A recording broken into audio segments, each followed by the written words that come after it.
na 3 tao naman na isa-isang Mas pala nito ay sa PhilHealth gawa po kung ano yung mga dapat na gawin po doon tulad po ng rescue operation.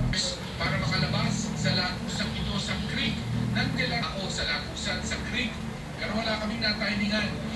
Pero na, pahingahan lang nila ang culvert at hanggang bungad lang naman sila. When they in their site rest, that is what they claim. But you can't pass through the culverts. Talagang makipot yung spasyo eh. Hindi ko ma-imagine kung paano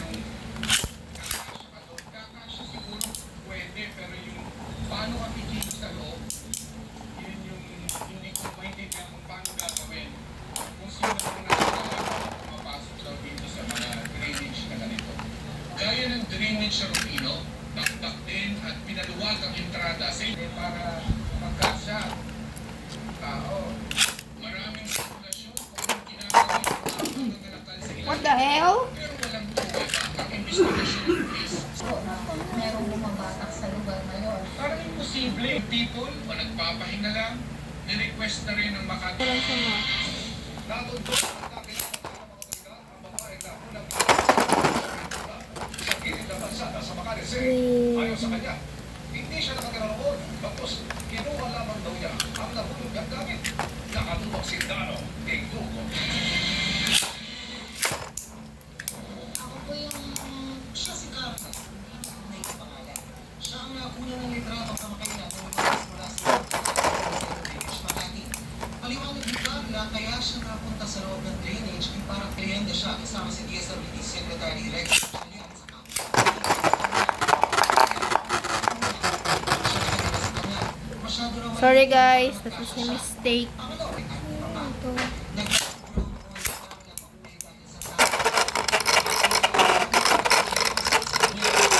Sunod sa akin maganon. Natuntun siya ng DSWD.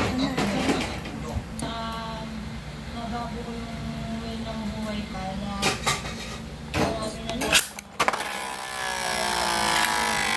Sorry guys, that was a mistake. Patuloy na nakikipag-ugnayan ng DSWD sa Makati Police at Barangay para magunto ng pamukasasabing nakatira sa drainage.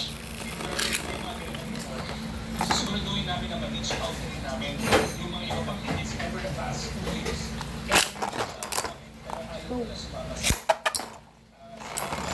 Para sa GMA Integrated News, dahil nating grupo na katutok 24 oras.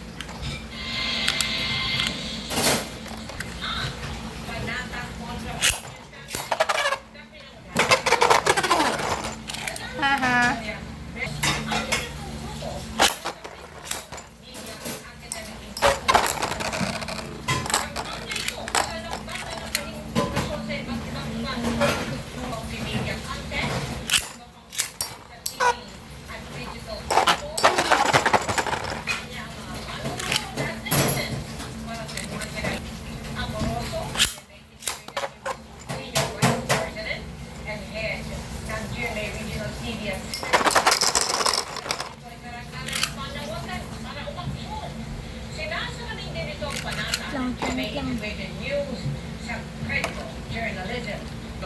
Nabalita sa Pilipinas.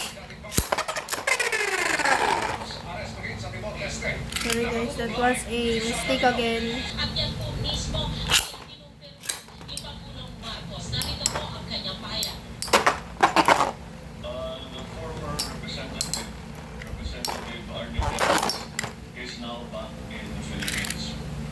I was first in Very happened without the assistance of to bring this to a conclusion. As we know, the former Congressman Arnie Perez is partners in the crimes related to the ambush killing of two shooting citizens. Such lawlessness will not know. And it is now time for face justice. Kanyang na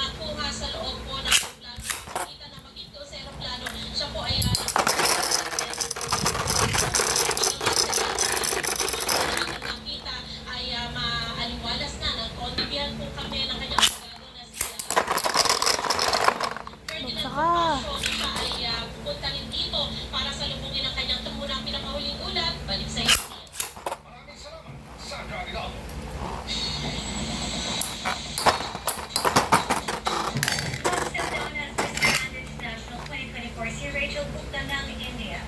Sa kanyang post, ibinahagi ni Rachel na motion